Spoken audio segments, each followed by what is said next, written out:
नाथ पंथ का एक सिद्धांत है, जोय जोय पिंडे सोई ब्रह्मांडे। इसका मतलब होता है जो शरीर में है वही ब्रह्मांड में है। आसान शब्दों में कहें तो इंसान का शरीर उतना ही शक्तिशाली है जितना कि ब्रह्मांड। लेकिन ज़्यादातर लोग अपनी पूरी शक्तियों का इस्तेमाल कभी कर ही नहीं पाते, क्योंकि उन्हें इसकी पहचान ही नहीं है। कहा जाता है कि ऋषि मुनि अपनी तपस्या में सबसे पहले इन्हीं शक्तियों को जागृत करते थे। कुंडली जागरण के लिए साधक को 3 स्तर पर साधना करनी पड़ती है। पहला शारीरिक, दूसरा मानसिक और तीसरा आत्मिक। इसके लिए जप तप व्रत उपवास पूजा पाठ योग आदि भी करने होते हैं। तब जाकर अज्ञात गुप्त और सोई हुई शक्तियों का जागरण होता है। इसे ही कुंडली जागरण कहते हैं। कुंडलिनी शक्ति का निवास रीढ़ की हड्डी के समानांतर स्थित 6 चक्रों में होता है। इसकी शक्ति के मूल तक पहुंचने के रास्ते में 6 दरवाजे हैं। सभी में ताले लगे हुए हैं। इन्हें खोलकर ही शक्ति केंद्रों तक पहुंचा जा सकता है। माना जाता है कि इंसान अपनी कुंडलिनी को जागृत करने के बाद नामुमकिन को भी मुमकिन कर सकता है। हर जीव के शरीर में 7 कुंडलिनी होती हैं। इन्हें जागृत किए बगैर रिद्धि सिद्धि नहीं मिल सकती। मोक्ष का रास्ता भी कुंडलिनी से होकर ही जाता है। वह सबसे आखिरी दरवाजे पर मिलती है। कुंडलिनी के 7 द्वार पार करने वाला व्यक्ति सिद्ध पुरुष बन जाता है। उसे अपने शरीर के भीतर सोई हुई समस्त शक्तियां मिल जाती हैं। अघोर पंथ अपनाने वाले अघोरी ज्यादातर कुंडलिनी जगाने की साधना शमशान में करते हैं। इन 7 चक्रों के आसपास नकारात्मक शक्तियों का पहरा होता है। यही कारण है कि इन्हें किसी योग्य गुरु की देखरेख में ही जगाने की सलाह दी जाती है।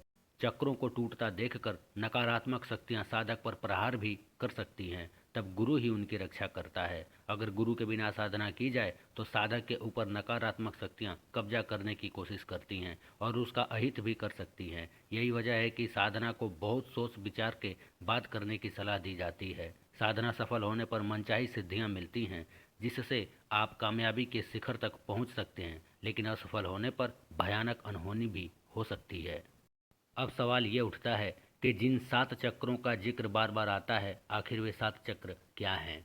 तो 7 चक्रों में सबसे पहला है मूलाधार चक्र। यह गुदा और लिंग के बीच में स्थित 4 पंखुड़ियों वाला आधार चक्र है। इसी का दूसरा नाम मूलाधार चक्र है। यहाँ वीरता और आनंद भाव का निवास होता है। दूसरा है स्वाधिष्ठान चक्र। यह चक्र हमारे लिंग के मूल में होता है। इस चक्र के 6 पंखुड़ियाँ होती हैं। इसके जागृत होने पर क्रूरता और गर्व जैसे दुर्गुणों का नाश हो जाता है और इसके विपरीत गुणों का विकास होता है। तीसरा है मणिचूर चक्र। यह हमारी नाभि में 10 दलों वाला चक्र है। इसके प्रसुप्त यानी सोए रहने पर तृष्णा, चुगली और घृणा जैसे भाव मन में घर किए रहते हैं। जागृत होने पर साधक कल्याण के मार्ग पर आगे बढ़ता है। चौथा है अनाहत चक्र।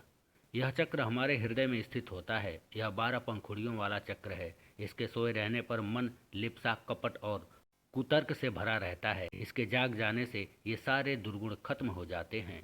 पांचवा है विशुद्ध चक्र। यह चक्र हमारे कंठ में होता है, जहाँ सरस्वती का वास होता है। यह 16 पंखुड़ियों वाला चक्र है। यहाँ 16 कलाएं, 16 विभूतियाँ विद्यमान हैं। इसके जागृत होने पर ये शक्तियाँ जीव का कल्याण करती हैं।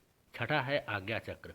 भूमध्य में होता है आज्ञा चक्र। यह उगदी हूँ, फट, विशद, स्वधा, स्वाहा, सप्त आदि स्वरों का निवास है। आज्ञा चक्र के जागृत होने से ये सभी शक्तियाँ भी जाग जाती हैं।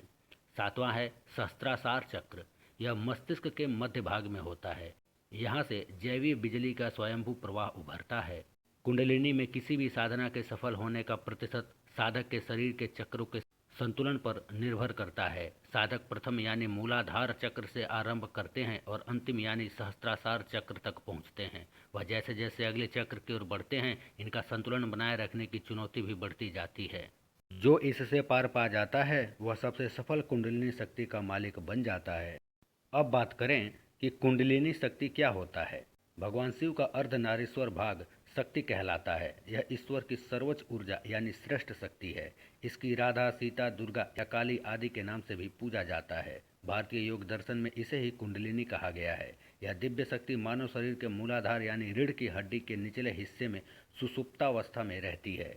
यह रीढ़ की हड्डी के आखिरी हिस्से के चारों ओर कुंडली मारे सोए हुए सांप की तरह रहती है, इसलिए इसे कुंडलिनी कहा जाता है। जब कुंडलिनी जागृत होती है तो वह सहस्त्रासार में स्थित अपने स्वामी से मिलने के लिए ऊपर की ओर उठना शुरू होती है।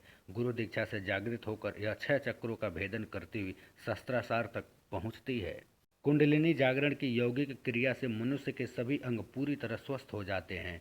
साधक का कोई अंग बीमार या कमजोर होने पर कुंडलिनी शक्ति उस अंग का योग करवाती है और उसे पूरी तरह ठीक कर देती है। इससे शरीर रोग मुक्त हो जाता है और साधक नई ऊर्जा के साथ आध्यात्मिक सफर पर यानी आत्मा से परमात्मा की ओर बढ़ जाता है।